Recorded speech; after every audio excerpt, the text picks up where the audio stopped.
East is very self-driven because she has a passion for what she does and she lives it out herself. East is a boss lady because she has goals and she knows how to make her goals a reality. East is wonderful because she is one of the most driven people that I know. She's always doing things to help better her craft in every aspect.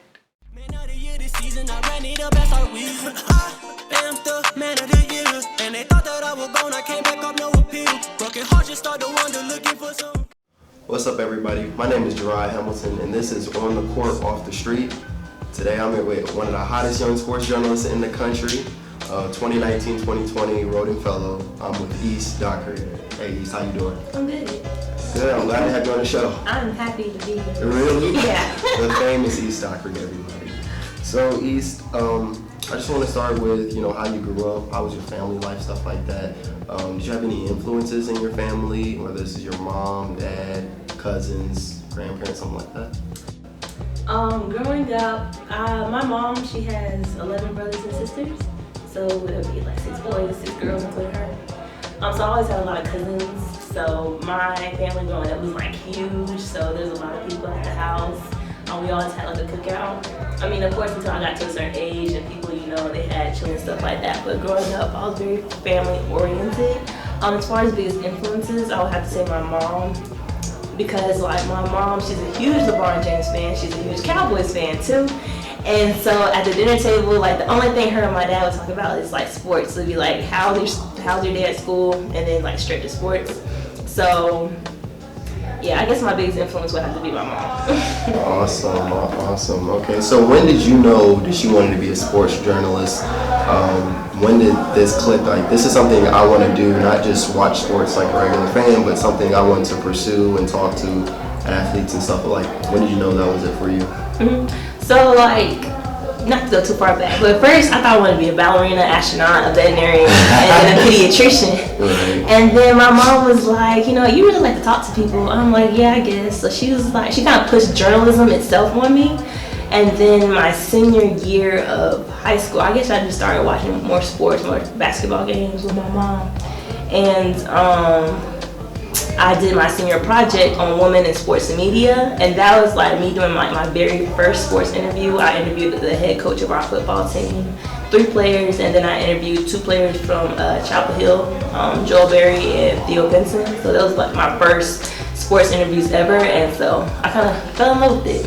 And so with the Joel Berry and Theo Henson, did they go to your school at the time, or did you just how did you get to interview them per se? Oh no, okay, so of course like me being in high school and them being they were seniors in college at the time. So I got to interview them because Theo's dad works with my dad at UPS, and also I was selected to be like a Chuck Stone scholar my junior year of high school. So we spent a lot of time on UNC Chapel Hill's campus and everything, and I got to meet a guy by the name of Livis Freeman, and he did PR for Antoine Jameson and stuff like that. And him telling me about his experiences was like, oh, this seems pretty cool. And yeah, that's kind of those connections. Awesome. So East is a sophomore multimedia journalism student. Question I would have to ask everybody: why did you choose the illustrious North Carolina A&T? I always tell people I didn't choose A&T. A&T chose me. You feel me? At first I thought I wanted to go to Howard, but that's also because I was focused on getting away from home. And things just boiled down to A&T was really, I guess, not my only option. I mean, of course, I had Winston-Salem State, I had Central, and I had High Point University and UNCG. But I was really stuck on going to HBCU, so I chose A&T. Yeah. All right, and with so many Black women, becoming prominent figures in sports nowadays, such as Janerica Owens, Taylor Rooks, things like that. What has inspired? Has any of them inspired you? Anybody in particular, Carrie Champion or something, inspired you to want to do this also? Mm-hmm. I feel like the first woman in the sports media industry that inspired me was Maria Taylor, because she was the one I saw the most, I guess, doing college football and everything. And then I like Carrie Champion, and then I used to listen to Rosalind Gold Day. Yeah, we call her Roz. And like, yeah, she subbed for Molly on First Take for a minute, and that's how like people got to know more about her. But at first, I think she started out as being like a style reporter for the Warriors. And she and Yvonne Orji plays Molly on Insecure. They had their own podcast called Ball Girl Magic, and so I would listen to that a lot. And because they incorporated like sports and entertainment on their podcast, so they had like Aisha Curry, and then they may have like actress on there, but they also had like Serena Williams on there. And so she's one of the main women that inspired me. And then as far as Taylor Rooks, I always tell people like she's in the exact space that I want to be, like her form of interview style and the platform she's working at, like Bleacher Report. That's like eventually where I want to end up. So those are inspirations to me. Awesome, that's a great list. With East, you're being a 2019-2020 Rodin Fellow. That's your internship with the Undefeated at ESPN. Tell me how that process went as far as, the application, them telling you that, there's a next process, or them just accepting you, and then you actually doing some work for them. Mm-hmm. So going back to the application process, I knew Donovan Dooley was in it, so he goes here. Hi, Dooley. And Janae Adams, I used to follow her a lot. And just seeing their work, I knew about the application. I saw them post it when it was open, but I was like, I don't think I'm ready for this. This is something I'm going to get. And then Cameron Dinkins, who is the president of NABJ now, she sent me an application, and she was like, apply. And I was like, okay. So I think by then I had released my first episode of East Market. And I had like a good position with the A&T Register, so those were my like 2 strong points on my application. So I just submitted my resume, really simple application, didn't expect to hear nothing back. And then they sent me an email. They was like, we're reviewing your application, and I was like, okay, whatever. And then I got emailed to be accepted for an interview. I was like, oh shoot, like I'm in this. And so I did a whole bunch of research on the program, on Bill Rhoden himself. Just preparing myself for the interview, and then I got the notification to do a second interview, and I did the same thing, did a lot of research, and I guess they selected me. So. And how has that been for you? Like, would you say that's been a life-changing experience? Like, what is it, like some of the things you've been able to do since school started with ESPN? What's some of the cool things you get to do? Like I always say, the Rodin Fellowship is really a blessing, because this is the field I want to work in, dealing with sports and culture. So to have that as like my first official internship is like a really huge blessing. But I've been able to go to like the MEAC SWAT Challenge in Atlanta, Georgia. That was the first trip I went on. I got to interview Dak Prescott, Jalen Smith, Joe Thomas. I got to interview Angela Rye. I got to be on the same phone call as like Jamel Hill. We had a conference call with the ESPN president this morning. Like, yo, this guy. One of my articles was recognized by Bob Iger, who's the CEO of Walt Disney. Yeah, I got to go to places like I never thought I'd been able to go to, like New York. Never been there. Went there the first time in like beginning of October, so that was pretty cool. But yeah. And so, what would you say is your biggest career achievement? My biggest career achievement, like aside, like within sports media, or give me one within sports media, and then I guess maybe one of your college career, or maybe your life, something you just like. That's awesome. I guess within sports media, what would I say? I'll say the Joe Thomas article. Well, first, I'll say the Chris Paul article, and the reason why, besides like the recognition it got, but I was able to utilize one of the photographers from A&T, like her picture was on the forefront of that article, and so being able to bring not only recognition to myself, but other A&T students and their work through this internship program is something I'm happy about. And then secondly was Joe Thomas, because he's not like one of the known players on the Cowboys, and when I sent him his story, he was like, thank you so much for like, highlighting me and sharing my story, and everybody really loved it. And so stuff like that just really makes me happy. As far as college wise, I'm really proud of East Market and all that I've been able to do with that, because just again sharing people's stories, and I saw something that wasn't made available, or like not that specific platform I didn't see on A&T's campus.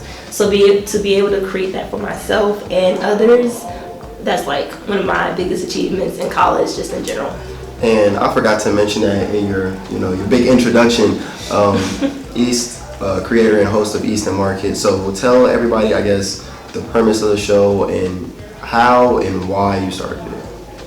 So Eastern Market, I was laying on my floor at home.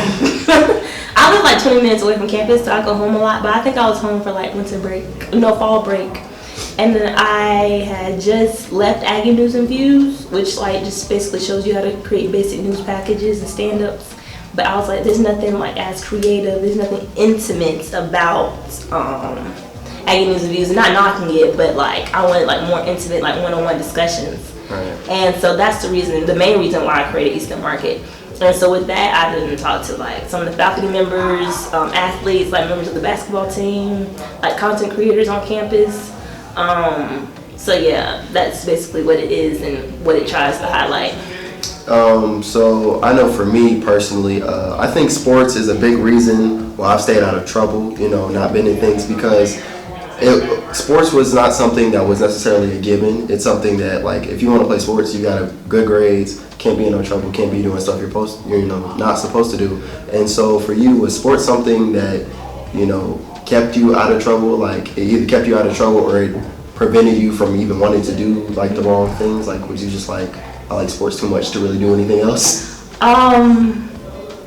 Sports, because I used to swim. I swam since I was 7, and I stopped when I was like 16. I swam like club swimming, I did club, which is professional. I did high school, and I did like summer league, so I was like swimming all the time. But it taught me discipline and like gave me a sense of work ethic that I didn't realize I needed until I stopped it. Like in swimming, it's just like a keep going type of thing. Like you can't get out the pool, can't use the bathroom. I mean, of course if you need to, but like, for example, like we used to do sets, which would be like 200s, which is 8 laps. So we did like 10 sets of 8 laps, like back to back. And if you missed the interval, you gotta touch the wall and go. So like that constant aggression, that constant pushing is kind of what gave me like a sense of work ethic, so to say. Okay, awesome. And so, real quick, to lighten it up a little bit, what is your favorite sport to cover? And then furthermore, who is your favorite athlete currently? Or no, who is your favorite athlete of all time? Mm-hmm. It could be dead or alive, past or present. Who is your favorite athlete? LeBron James. LeBron James. Not a big shot. So what about as far as sports to cover? Sports to cover, let's see. Well, it's not like I've covered a lot of sports, but I would say basketball. Yeah. Alright, and so real quick, I gotta go into this. Are you a true Lakers fan, or are you a LeBron fan? I am a LeBron fan. I can't disrespect like other true Lakers fans because I'm just strictly a LeBron fan. And one of those Lakers fans she would be disrespecting would be me. Okay. I'm a true diehard Lakers fan. But he's here, so we gonna see what they do this year. But lastly, I just want to finish off with this. What's next for East? What do you got going next? Are we gonna have more Eastern Market episodes coming? Mm-hmm. More stuff with the Undefeated? Tell me about that. Yeah, I don't finish with the Undefeated until May, so I'll still be working with them. I think the main things, besides like producing like pitching constant articles to write, I should be covering the NFL draft next year, and I'll be covering the Final Four in Atlanta. So those are like the two main big things with the Undefeated. As far as Eastern Market, my next episode, which will be season 2, will be posted like mid-January. As far than that, I'm still trying to get another sports internship this summer. So hopefully that'll work out. And then I want to dip a little bit into the entertainment area because I want to work for a company like Essence or BET just to immerse myself in like both media industries. So, yeah. Busy East. Anybody want to give a shout out real quick, or you want to shout out your Instagram or Twitter or anything like that real quick? Yeah, you can follow me on Instagram at That's Not Wes. You can follow me on Twitter at East Dockery, EASTDOCKERY. Of course, follow Easton Market on Instagram, which is East and Market _ and then it's just Easton Market on Twitter. Yeah, that's pretty much it. All right, I would like to thank East for coming. This was awesome, great episode. I'm glad to hear more from you. I know you're going to be doing big things real soon. Everybody in business has been on the court, off the street. I'm Jeriah Hamilton, signing out.